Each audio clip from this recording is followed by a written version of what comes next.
11th, so today's topic is how the Canadians fared in the early days of the war.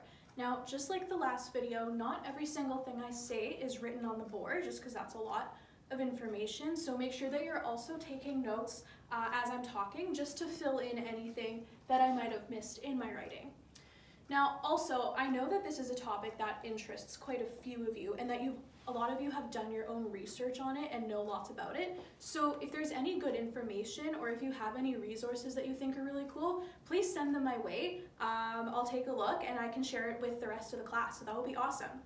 All right, so early war. What's important to understand is that the Canadian troops who were sent over were very inexperienced. So when they got to Europe, they had to do a bunch of extra training.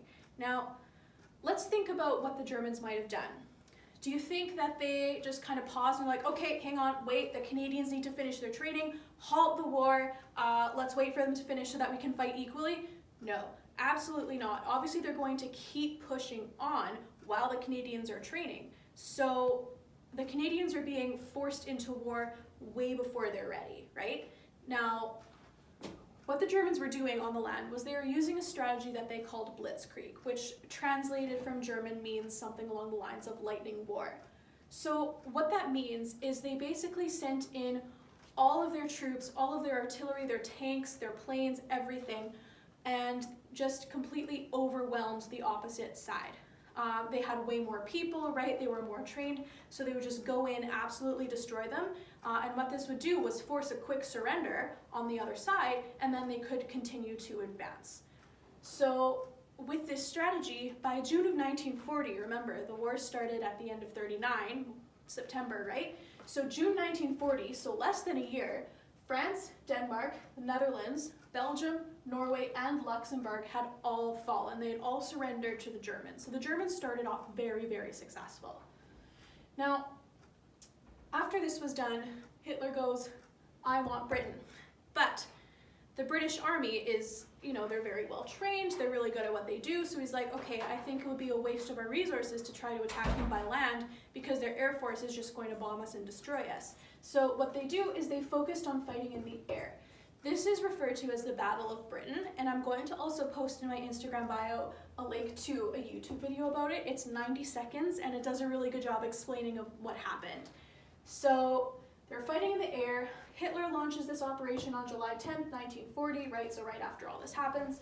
But the thing is, the Royal Air Force was too good at what they did, right? Their Air Force was just too strong. They put up too effective of a resistance. So eventually Hitler had to suspend that operation indefinitely in September. So started in July, basically ended in September. And the Canadians were actually instrumental in ensuring this, right? Because the Canadians went over, they were helping, and so the Royal Canadian Air Force was really, really important in making sure that Britain was successful in this. So, we've talked about land, we've talked about air, let's talk about sea. So, Britain relied on Canadian cargo ships that would carry supplies over. So things to help the war effort, right? Like they're donating their tanks and their metal and their guns. So these ships are all going over, but the Germans were aware of this, obviously, and so they would attempt to stop that from happening, cut that lifeline, by hunting ships crossing the North Atlantic from Canada with what were called U-boats. And U-boats are basically just submarines. So at first that was successful, right? Canadian ships are going down, but eventually Canadians came up with good enough submarine tracking that they were able to sink more U-boats and get past those packs over to Britain where the supplies were needed. Now, the thing about the people on these boats is that they had no naval training. These were not members of the Navy, they were just sailors. They were civilians, right? Citizens who had no training with what to do if a ship is torpedoed, right, if it's attacked. So when Germans would inevitably attack these ships, the sailors would jump ship. Now, I don't know how much you know about the climate of the North, but it's cold.